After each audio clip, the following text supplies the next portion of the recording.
30 जिल्ह्यांची.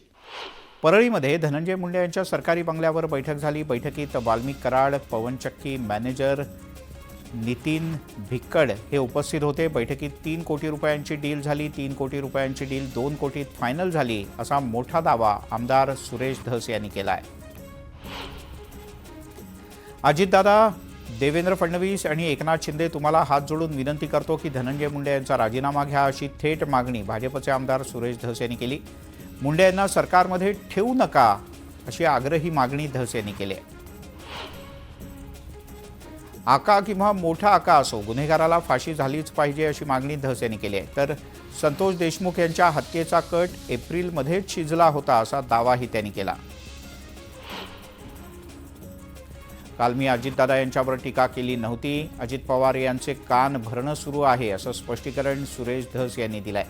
तर अजितदादांना मुंडे कंपनीचा वेढा पडलाय असा टोलाही धस यांनी लगावला.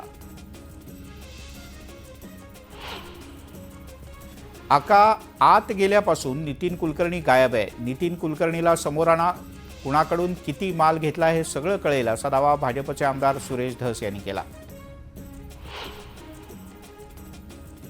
सुरेश धस यांच्यात हिंमत असेल तर त्यांनी गृहमंत्र्यांना घेऊन देशमुख कुटुंबियांची भेट घ्यावी असं आव्हान राष्ट्रवादीच्या प्रवक्त्या वैशाली नागवडे यांनी दिलं आहे. तर धस स्वतःच्या पक्षाचे असल्यानं घाबरतात असा टोलाही त्यांनी लगावला.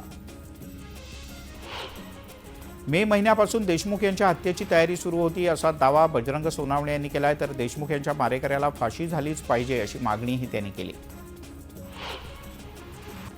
मारेकऱ्यांना फाशी होत नाही तोपर्यंत मोर्चा काढणार असा इशारा पुण्यातल्या जनआक्रोश मोर्चातून खासदार बजरंग सोनवणे यांनी दिलाय. तर ज्यांनी आरोपींना मदत केली त्यांना सहआरोपी करा अशी मागणीही यावेळी करण्यात आली. सोनवणे यांनी मंत्री धनंजय मुंडे यांच्यावर जोरदार हल्ला चढवला. पुण्यातील जनआक्रोश मोर्चामधून अजित पवार यांच्यावर टीका करण्यात आली. यावरून अमोल मिटकरी आक्रमक झालेत. याची पक्षपातळीवर गंभीर दखल घेतली जाईल. अपशब्द वापरण्याला त्याचा व्याजासकट परतावा मिळेल असा इशारा आमदार अमोल मिटकरी यांनी दिलाय. धनंजय मुंडे यांचे कार्यकर्ते धनंजय देशमुख यांना धमक्या देतात. अधिकाऱ्यांच्या माध्यमातून मराठ्यांना त्रास दिला जातोय असा आरोप मनोज जरांगे यांनी केलाय. धनंजय मुंडे शहाणा हो, मुंडे बहीण भावांमुळे सगळ्यांना त्रास होतोय. धनंजय मुंडे जातीय तेढ निर्माण करतायत असा आरोप मनोज जरांगे यांनी केला. तुमच्या कार्यकर्त्यांना आवरा असं दोघा बहीण भावांनाही जरांगे यांनी जाहीरपणे सांगितलं. मोर्चाचं लोण राज्यभर पसरणार आहे. प्रतिमोर्चे काढले तर आम्ही सुद्धा जशास तसं उत्तर देऊ असा इशारा मनोज जरांगे यांनी दिलाय. तर मंत्र्यांच्या पाठीशी नाही हे मुख्यमंत्र्यांनी सिद्ध करावं असं आवाहन जरांगे यांनी केलं. राजकारणात आरोप करणं सोपं असतं, पण त्याची शहानिशा झाली पाहिजे. तक्रारी असतील तर कायद्याचा मार्ग अवलंबला पाहिजे असा खोचक सल्ला अमोल मिटकरी यांनी जरांगे यांच्या आरोपांना उत्तर देताना केला. संतोष देशमुख हत्या प्रकरणातील आरोपींना सरकारनं संरक्षण देऊ नये. 1.5 महिना होऊनही खरा मारेकरी अद्याप समोर आलेला नाही हे सरकारचं अपयश आहे. हत्या करणाऱ्यांना तातडीनं अटक करून हे प्रकरण जलदगती न्यायालयात चालवावं अशी मागणी राष्ट्रवादीचे ज्येष्ठ नेते एकनाथ खडसे यांनी केली आहे. हिंगोली शहर पोलीस स्थानकाच्या समोर ओबीसी समाज बांधवांनी ठिय्या आंदोलन केलं. जरांगे यांनी मुंडेंविषयी अपशब्द वापरल्याचा आरोप करत जरांगे यांच्यावर गुन्हा दाखल करण्याची मागणी ओबीसी बांधवांनी केली. बीडमध्ये वंजारी समाजाचे नागरिक आणि धनंजय मुंडे समर्थक आक्रमक आले. जरांगे पाटील, सुरेश धस, सोनवणे आणि क्षीरसागर तसंच अंजली दमानिया यांच्या विरोधात समर्थकांनी शिवाजीनगर पोलीस स्थानकात ठिय्या मांडला. बीड पोलीस दलातील 4 अधिकाऱ्यांच्या तातडीनं बदल्या करण्यात आलेत. संतोष देशमुख हत्या प्रकरणातील सक्तीच्या रजेवर पाठवण्यात आलेल्या प्रशांत महाजन यांची नियंत्रण कक्षात बदली करण्यात आली आहे. बीड हत्या प्रकरणाच्या बद्दल सखोल कारवाई सुरू आहे. कोणालाही सोडणार नाही. आरोपींवर कारवाई होणारच आणि आरोपींना मदत करणाऱ्यांनाही आम्ही सोडणार नाही असं आश्वासन मुख्यमंत्री देवेंद्र फडणवीस यांनी दिलंय. सामाजिक कार्यकर्त्या अंजली दमानिया यांना धमकीचे फोन येत आहेत. धनंजय मुंडे आणि पंकजा मुंडे यांच्या कार्यकर्त्यांकडून आपला मानसिक छळ होत असल्याचा आरोप दमानिया यांनी केला आहे. राज्याच्या पोलीस महासंचालक रश्मी शुक्ला आणि मुख्यमंत्री देवेंद्र फडणवीस यांच्या भेटीसाठी वेळ मागितल्याचंही दमानिया यांनी म्हटलं. SIT आणि CID चौकशी ही धुळफेक करणारी आहे. वाल्मिक कराडला नमस्कार करणारे अधिकारी त्याची चौकशी कशी करणार असा प्रश्न अंजली दमानिया यांनी उपस्थित केला. SIT टीम बरखास्त करा आणि नव्यानं तयार करा अशी मागणी अंजली दमानिया यांनी केली. बीडमधील घटना मानवतेला काळिमा फासणारी असून सर्व आरोपींना फाशी दिली पाहिजे अशी मागणी बजरंग सोनावणे यांनी केली. बीड जिल्ह्यात गँगवॉर आणि गुंडाराज सुरू आहे. पोलीस यंत्रणेवर दबाव आणला जातोय असा आरोप सोनावणे यांनी केला. अमोल मिटकरी यांनी सुरेश धस यांच्यावर टीका करत थेट फडणवीस यांना प्रश्न विचारलाय. तुमचा बळू मोकाट सुटलाय, त्याला आवर घालाल की नाही? धस अजितदादांवर पुन्हा बोलले तर राष्ट्रवादी सहन करणार नाही असा इशारा अमोल मिटकरी यांनी दिला. राष्ट्रवादी शरदचंद्र पवार गटाचे नेते जितेंद्र आव्हाड यांनी संतोष देशमुख हत्या प्रकरणात नेमलेल्या SIT वरतीच संशय व्यक्त केलाय. SIT मधील एका प्रमुख IPS अधिकारी बाहेरचा नेमला गेलाय. त्यांच्यातील अधिकारी हे वाल्मिक कराडसाठी काम करतायत असा आरोप आव्हाड यांनी केलाय. केंद्रीय राज्यमंत्री रामदास आठवले यांनी धनंजय मुंडे यांची पाठराखण केली. धनंजय मुंडे यांच्या राजीनाम्याची मागणी निव्वळ राजकीय आहे. संतोष देशमुख प्रकरणातील मुंडे यांचा काहीही संबंध नाही आहे असं अजिबात वाटत नाही असंही आठवले म्हणाले. सरपंच संतोष देशमुख हत्या प्रकरणातील मुख्य आरोपी सुदर्शन भुले आणि सुधीर सांगळे हे हत्येच्या घटनेनंतर गुजरातला गेले होते अशी धक्कादायक माहिती तपासात समोर आली आहे. पैसे संपल्यानं हे दोघंही पुण्यात आले आणि एका व्यक्तीला भेटून पैसे घेण्यापूर्वीच स्थानिक गुन्हे शाखेनं त्यांना बेड्या ठोकल्या. बीड हत्येच्या निषेधार्थ पुण्यात सर्वपक्षीय जनाक्रोश मोर्चा काढण्यात आला. आरोपींवर कठोर कारवाई करा, आरोपींना फाशीची शिक्षा झाली पाहिजे अशी मागणी यावेळेला आंदोलनकर्त्यांकडून करण्यात आली. पुण्यातील सर्वपक्षीय मोर्चात संतोष देशमुख यांच्या कुटुंबियांनी सहभाग घेतला. वडिलांसाठी देशमुख यांची मुलगी या मोर्चात सहभागी झाली होती. पुण्यात सर्वपक्षीय मोर्चात ज्योती मेटे सुद्धा सहभागी झाल्याचं पाहायला मिळालं. सरपंच संतोष देशमुख आणि सोमनाथ सूर्यवंशी यांना न्याय मिळाला पाहिजे अशी आग्रही मागणी यावेळेला प्राध्यापिका ज्योती मेटे यांनी केली. नवी मुंबईत शिवसेना उबाठा पक्षाला खिंडार पडले. उबाठाचे जिल्हाध्यक्ष द्वारकानाथ भोईर आपल्या कार्यकर्त्यांसह शिंदेंच्या शिवसेनेत प्रवेश करणार आहेत. विधानसभा निवडणुकीत तिकीट नाकारल्यानं द्वारकानाथ भोईर हे नाराज होते. लाडक्या बहिणींना ज्या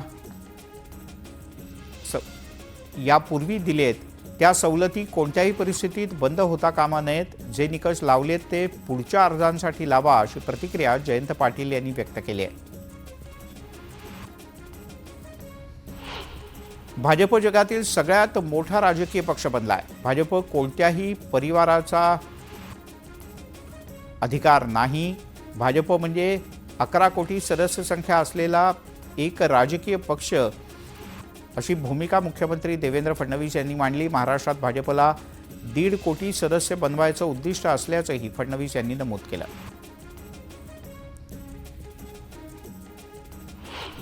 भारतीय जनता पक्षाची मालकी ही जनतेची आहे. लोकांच्या मनातील पक्ष भाजपाचा आहे हे जनतेनं दाखवून दिलं आहे असंही फडणवीस म्हणाले. संघटना आणि जनतेमुळे सत्ता मिळाली आहे याची आठवण त्यांनी कार्यकर्त्यांना करून दिली.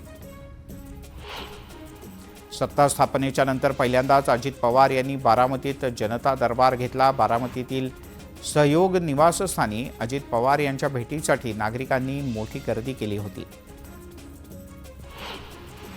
उपमुख्यमंत्री अजित पवार यांनी बारामतीत विविध विकास कामांची पाहणी केली. सकाळी 6 वाजल्यापासून अजित पवार यांनी विकास कामांच्या पाहणीला सुरुवात केली. बारामतीच्या दौऱ्यादरम्यान अजित पवार यांनी डॉक्टर बाबासाहेब आंबेडकर स्टेडियमला सुद्धा भेट दिली. यावेळेला स्टेडियमच्या मैदानावर अजितदादा यांनी बॉलिंग केल्याचंही पाहायला मिळालं. सिंधुदुर्गातील 50 ते 60% जमिनीवर वक्फ बोर्डानं दावा केला असल्याचं मंत्री नितेश राणे यांनी एका सभेत बोलताना म्हटलं. इतकंच नाही तर वक्फ बोर्डानं जिल्ह्यातील महत्त्वाच्या देवस्थानांवर सुद्धा दावा केला असल्याचं नितेश राणे यांचं म्हणणं होतं. 2047च्या विकसित भारतासाठी भाजपचे सदस्य व्हा अशी मोहीम कांदिवली इथल्या बंदर पखाडी व्हिलेज इथे राबवण्यात येते. केंद्रीय मंत्री पियुष गोयल यांच्या उपस्थितीत या अभियानाची सुरुवात झाली.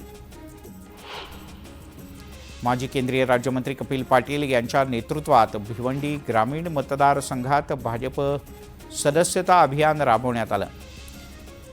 या सदस्य नोंदणीला ग्रामस्थांनी चांगला प्रतिसाद दिला. छत्रपती संभाजीनगरमध्ये भाजपच्या सदस्य नोंदणी अभियानाला सुरुवात झाली. माजी केंद्रीय मंत्री भागवत कराड आणि राज्याचे मंत्री अतुल सावे यांच्या उपस्थितीत हे अभियान सुरू झालं. जवळपास 2 लाख सदस्य नोंदणीचा संकल्प यावेळी करण्यात आला आहे.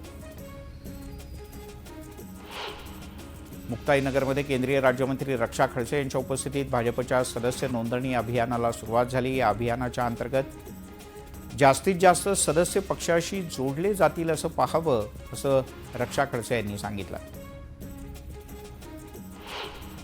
भुसावळमध्ये भाजपच्या सदस्य नोंदणी अभियानाला सुरुवात झाली. आगामी स्थानिक स्वराज्य संस्थांच्या निवडणुकांच्या पार्श्वभूमीवर जास्तीत जास्त सदस्य नोंदणी झाली पाहिजे असं पक्षाचं लक्ष आहे. पुण्यातून बेपत्ता झालेला आमदार रत्नाकर गुट्टे यांचा नातू सुमित गुट्टे अखेर मनमाडमध्ये सापडलाय. दरम्यान मी मनमाडला कसा आलो, किती दिवसांपासून बाहेर आहे हे मला नीटचं माहिती नाही, सांगता येत नाही, काही नीटचं आठवत नाही अशी प्रतिक्रिया सुमित गुट्टे यांनी दिली आहे. मुंबई गोवा महामार्गावरील वीर गावच्या हद्दीत झालेल्या अपघातात 5 जणांचा मृत्यू झाला होता. दरम्यान मृतांच्या नातेवाईकांना 5 लाख रुपयांची मदत दिली जाणार असल्याची माहिती भरत गोगावले यांनी दिली.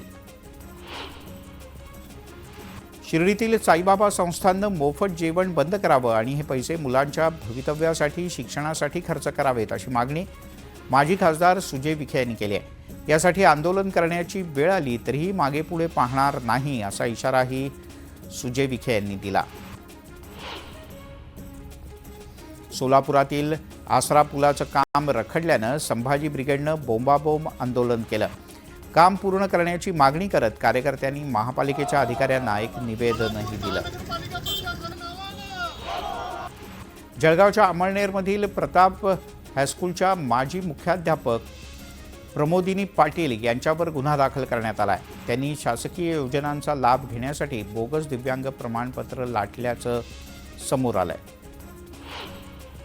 बदलापूर शहरात अनधिकृत बॅनरमुळे शहराचं मोठ्या प्रमाणात विद्रुपीकरण होत असल्याची बातमी न्यूज 18 लोकमतनं दाखवली होती. यानंतर पालिका प्रशासनाला जाग आली. बातमीची दखल घेत अनधिकृत बॅनर हटवण्यात आलेत. त्यामुळे नागरिकांनी न्यूज 18 लोकमतचे आभार मानलेत. यंदाच्या मोसमातील केसर आंब्याची पहिली पेटी वाशीतील घाऊक बाजारपेठेत दाखल झाली आहे. देवगड तालुक्यातील वाघोटणेचे शेतकरी शकील मुल्ला यांच्या शेतातला हा आंबा असून उद्या पारंपरिक पद्धतीनं पूजा अर्चा करून आंब्याच्या पेटीची विक्री केली जाणार आहे. कर्मचाऱ्यांना जुनी पेन्शन योजना लागू करावी, तसंच जिल्हा परिषदेच्या शाळांमध्ये शिक्षकांनी भरती करावी, मराठी शाळांमधल्या शिक्षकांना अनुदान देण्यात यावं अशा विविध मागण्या शिक्षक आमदार सुधाकर अडबोले यांनी केल्या आहेत. मागण्यांचा सकारात्मक विचार न झाल्यास आंदोलनाचा इशाराही त्यांनी दिला आहे. गोंदिया जिल्ह्यामध्ये तुरीच्या पिकाला वातावरणाच्या लहरीपणाचा फटका बसला आहे. तुरीवर अळ्या आणि काही रोगांचा प्रादुर्भाव झाल्यानं शेतकरी चिंतेत आहे. यामुळे सरकारनं काही मदत करावी अशी शेतकऱ्यांची मागणी आहे. बुलढाणा जिल्ह्यातील मोती तलावाची साफसफाई अद्यापही अपूर्ण आहे. जिजाऊंचा जन्मोत्सव आठवड्याभरावर आलेला असताना भक्तांमध्ये आता ही सफाई पूर्ण न झाल्यानं काहीशी नाराजी आहे. बुलेटिनमध्ये घेऊयात एक छोटासा ब्रेक. पाहत राहा बातमी 36 जिल्ह्यांची.